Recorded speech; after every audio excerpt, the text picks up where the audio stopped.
Hi, this is Dennis with Second Chance Tackle. Thank you for joining today. We're continuing on our pandemic projects, and today's star of the show is going to be a D.A.M SL3, D.A.M being German for the German fishing manufacturer. The D is Deutsche, but I don't believe this reel was made in Germany. No, it's not. It was stamped in Japan, and this is very typical. This is a beautiful reel. I'm thinking that Russell hasn't used this one. He also gave me an Orvis that didn't look like it was used very much. There's a couple of minor scrapes on the spool and that, but for the most part it looks unused. And my guess on this is late 70s, early 80s, and it looks like the setup for this reel is very much a Daiwa or a Ryobi kind of a setup, which would be typical for that time in Japan. But I'm not quite certain who actually manufactured the reel. So very smooth running, and we're going to take it apart. We'll show you how it's made. We're going to service it, and we're going to get it back to Russell to either display or go fishing with. But it doesn't appear that there's ever been any line on the spool, and that's what we're going to start with. We're going to start by taking off the external parts. And as we do, we're going to thank our first responders and essential personnel for everything it is that they're doing during the pandemic to keep us safe and out of harm's way. And to those that have been unfortunate enough to contract the virus, how to restore us to health. And thank you, whether you're a healthcare worker, a first responder, a EMT, nursing home, long-term care facilities, fire and rescue, police. You know who you are, and we know who you are too, and everything you do really is appreciated. And also for the essential personnel, the folks that are keeping our supply chains robust and keeping sure that we have an adequate supply of food and everything else as we shelter in place. Thank you for all that it is that you do. I've taken off the handle. That was a screw-in handle. I'm trying to just kind of break the screws here now on the side plate. That's good. So it's always good to keep a variety of tools on your bench because you're never quite sure what you're going to need.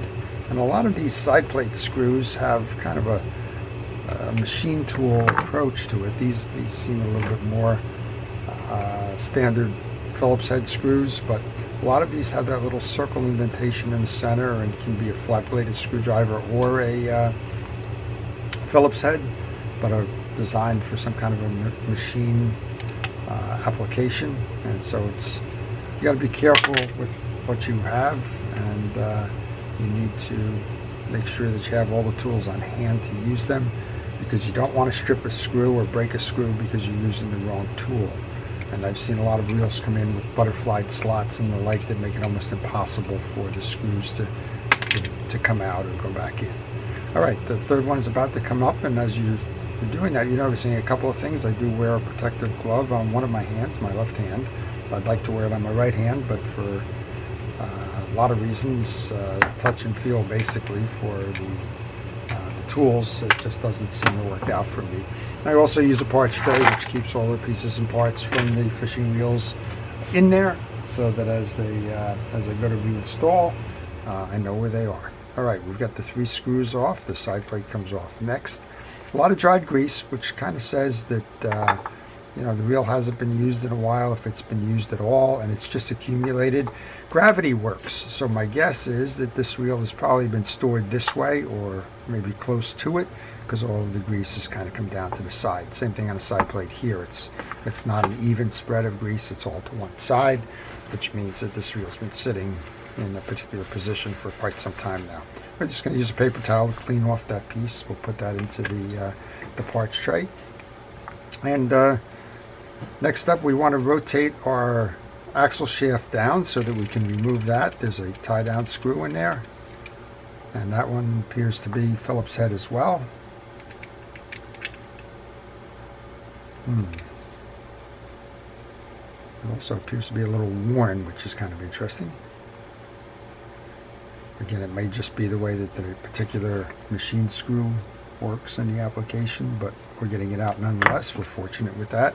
That's your screw. That goes into my parts tray. I put that in a little separate corner so that I know not to confuse it with the other screws. Now we should be able to just simply pull up on the axle shaft to remove that. Then we can remove the crosswind block. Well, let's remove the main gear first. That'll make it easier, because that's one heck of a substantial crosswind block there. We've got a lot of dried grease on that, which we'll take care of next, but let's get the other parts out while we're at that. We have the crosswind block, which comes off next. It has a slot in the back that needs to be cleaned. And we have a slot or stud here on the crosswind gear, and how we have access to the whole case. Those are your internal parts. We'll come up top and we'll do the external part.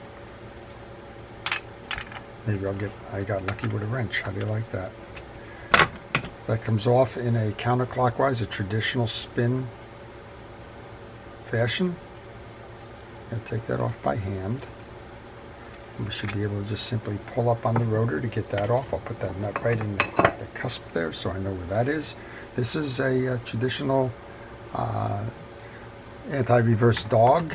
There's a spring which wraps around. It's nested on the one side, and then it wraps around, and it has the hook over the dog here and the tail here. And again, very similar in nature to some of the other Japanese reels of the time. I'm going to put that to the off position so that I can clear the collar for the bearing removal.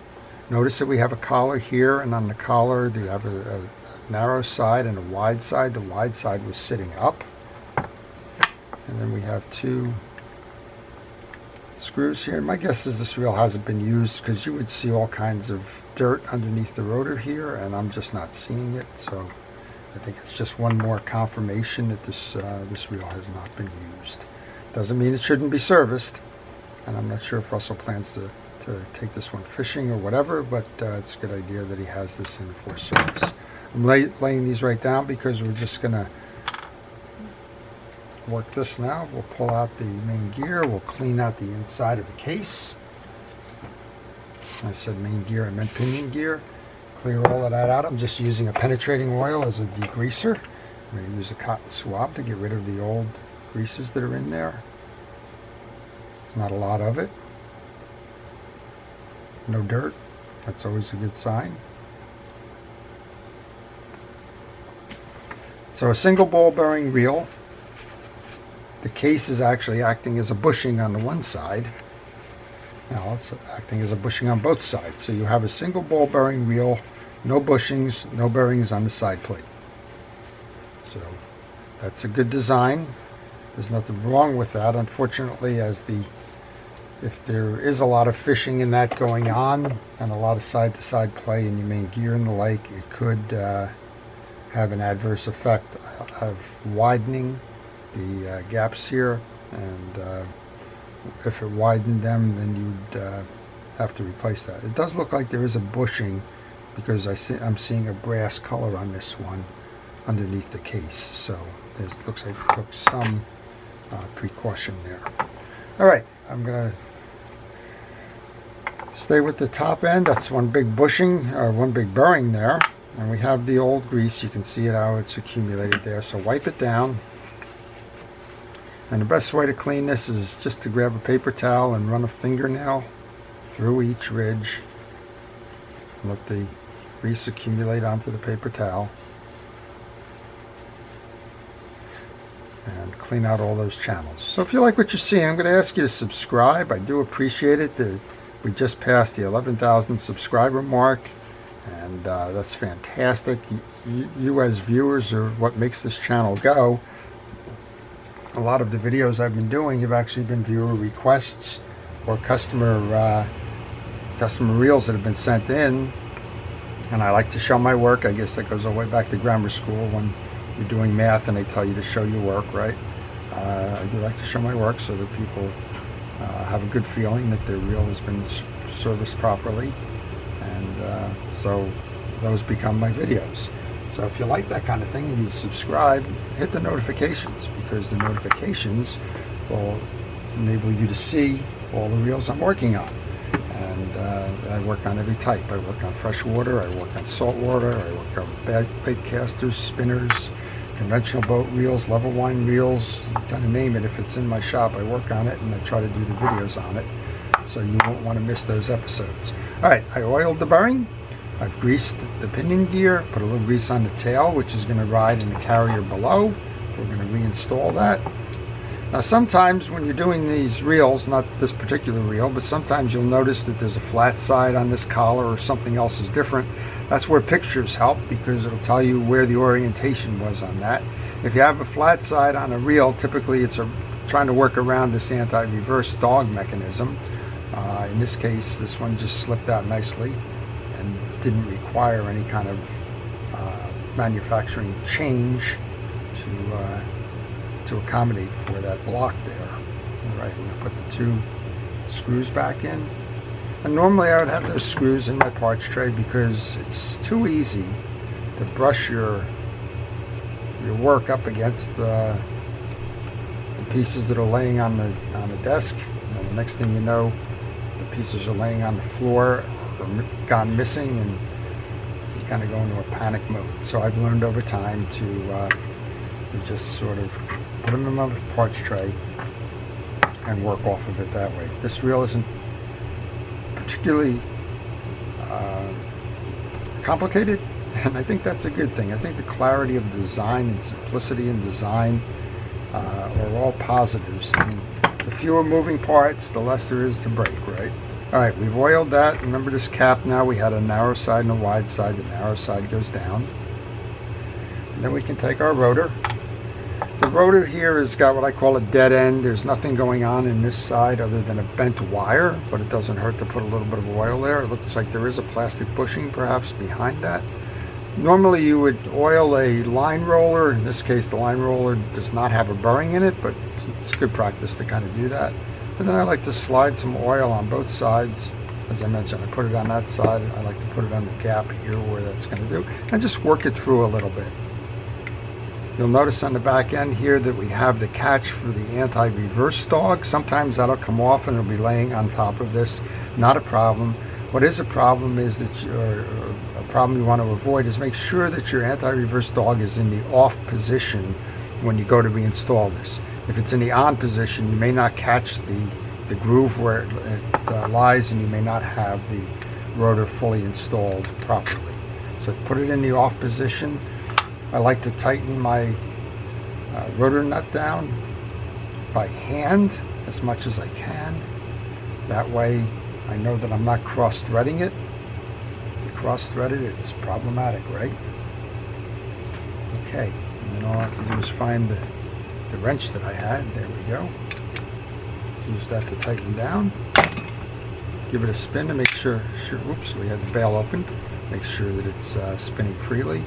And it certainly is. It's a beautiful design and balanced reel there. You noticed when we did that this is what I call a hammer bail. You have an arm extension off of your reel seat here. When you put your bail down, it's going to come around and it's going to whack it. You can see here it's going to whack the side, and that's what's going to trip the bail. And what I like to do when I fish a reel like this is I don't like to use that. Penn reels have them, Daiwa reels have them, and there's a whole host of reels that have that feature. I just would prefer to open it up, cast, and then manually flip the bail back. That's obviously your choice. That's just the way I do it. Okay, need my brush. We're going to go check all the teeth on the back of the oscillating gear here. Make sure that they're all in place. None are missing or broken. Same thing on the front. I get that on because the crosswind block is going to slide on that. And then you want to get grease in the teeth themselves, because this one's the workhorse. It rides on the back. It's got something sliding on the front, and it's got gears that it's meshing with on the main gear in between. So we're going to place that in, and we're going to place the stud down, because the stud needs to be down in order to properly merge the axle shaft and the crosswind block. Okay, clean out the slot on the back of the crosswind block. We're going to put some new grease in there. That slot is where this stud is going to ride, and it doesn't hurt to get grease on both sides. We we got a little grease on the stud. Let's get some grease onto the block. Speaking of that grease, I get questions all the time, what grease am I using? I'm using a Penn Precision Real Grease. And my take on real greases is doesn't matter. There's lots of them out there that are good in the marketplace. What I do wish you to do is to use fishing reel grease. I had all kinds of people. I was watching a video the other day and somebody was using marine burring grease. So they hadn't had a problem with it. Well, that's okay, I guess. I don't recommend the burring greases for this, but you know, go use your discretion. But I particularly recommend a fishing reel grease for fishing reels, just like I recommend a automotive grease for an automotive application. I wouldn't expect you to put fishing reel grease in an automobile. I don't know why people think that you would put automobile grease on a fishing reel, but it's your reel. Okay, I'm going to just put a little bit of new grease onto the back teeth. The back teeth here drive that oscillating gear. Do the same thing here. Check all of your teeth. Make sure that they're uniform, that they're not chipped or cracked or otherwise broken. You don't have to get it in every tooth. I use an artist's brush. You don't need to get it in every tooth. And then this is always good. Check for the warping of a gear. If you see any teeth that are low, you'll know that that the gear is warped or somehow otherwise broken. Okay, we can now reinstall this back in. Now this one's kind of odd. This main gear, we just saw how the anti-reverse works up here. We saw the dog and the ratchet underneath the rotor. Well, this must be a shared gear because this would be a anti-reverse for some kind of a claw mechanism that's coming off of the side plate. This side plate doesn't have one, so it has to be a shared gear between reels, or reel versions. But no need, and you don't need to do anything with those teeth because those teeth aren't doing anything. All right, we've put the gear back in. Next thing up then is the axle shaft. You want to clean that off. If you notice it's rough at all, you can use some steel wool to kind of take out the pitting or whatever it is. If it's too bad, you're going to have to replace it. All right, flat side, it's a D shape, I guess. And flat side goes towards you. Slide that down and through. Slide it through your crosswind block. And align the hole in the axle shaft with the hole in the bottom of that crosswind block. And go to your parts tray and get that piece out that belongs as the tie down screw for that mechanism. And so this is kind of odd because it looks like the screw head here has been kind of worn away, which is unusual because nothing else in this reel looks like it's been worn. So I don't know, maybe if this was made in the factory and not used, it's perhaps that you had a dull tool that the factory was using at the time when it went to set this and it kind of spun it. I don't know. There's a lot of mysteries in fishing reels. All right, I'm going to take that side plate and put the side plate back on. Again, that's just a bushing in the case there. We put a little grease onto the main gear that made this one work well. It'll spin in that bushing case. The three of these on, we noticed that we could use this Phillips head screwdriver, so we'll do that. So my German is not good, but I believe D.A.M stands for Deutsche Angellett Manufaktur, which is the German fishing manufacturer. Made in a lot of the older ones were made in Germany, in West Berlin, or Berlin, depending on the dating and the war and all. And there's a lot of older ones out there. I'll show you one in a moment if you're not familiar with the brand. And they were really well made fishing reels. And this one's well made as well. But this one's made in Japan, so that's why I date it to the 70s or so. I'm sure the manufacturing left Germany just like the manufacturing left the States, and set up with some overseas versions of the reels. And just finish this last one. Here's an example of an earlier D.A.M reel. This one's the Finessa. It says Berlin West, so this was post-war, right? Because you didn't have an East and West Berlin pre-war. You can usually tell them because they have those burgundy buttons up top, and very, very nice reels, very dependable reels, and I kind of enjoy them. All right, the handle goes on next. Again, the screw is very, very much a Daiwa or a Ryobi feature. I don't think Daiwa made any trade reels, if you will. So it's probably whatever plant was making the Ryobi reels, and they probably contracted to do these reels for D.A.M. Also noticing on here that the Quick name is not on this version. Quick is also a brand, D.A.M Quick, and it's not on this version. Wow, is that a smooth reel or what? Also, you have a beautiful reel here. All right, let's just show you up top here for the drag system. Again, this is all indications. This has never been used. The spool is clean, and there's no dirt or debris under here. It is held on by a clip. So we're going to remove the clip. It is a spring clip, so please be careful as you remove it. They are known to shoot. I'm going to put that in my parts tray. And then you can either tilt it this way to get the drag washer set out, or you can fish them out if they're stuck. Fish them out with a little pick or something. First one up is a tension washer. Yes, it is intentionally bent. I have a lot of questions that come in regardless of where this tension washer seems to be located or housed. Do not try to straighten that. Okay, we have plastic. Well, we have a fabric washer next. Then you have two different types of washers. You have a keyed washer, which has got a rectangular shape to it. And we have a plastic washer that doesn't require anything. That's it's either some kind of a petroleum product. You don't need to do anything, whether it's plastic or a Teflon or what have you. Next up is the eared washer that goes into slots. That's always in the middle on a three metal set. Last of the Teflon or plastic washers, last of the keyed washers, the second of the two.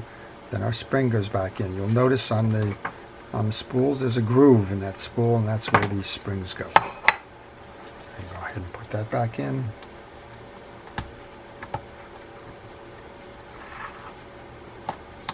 You'll hear it snap.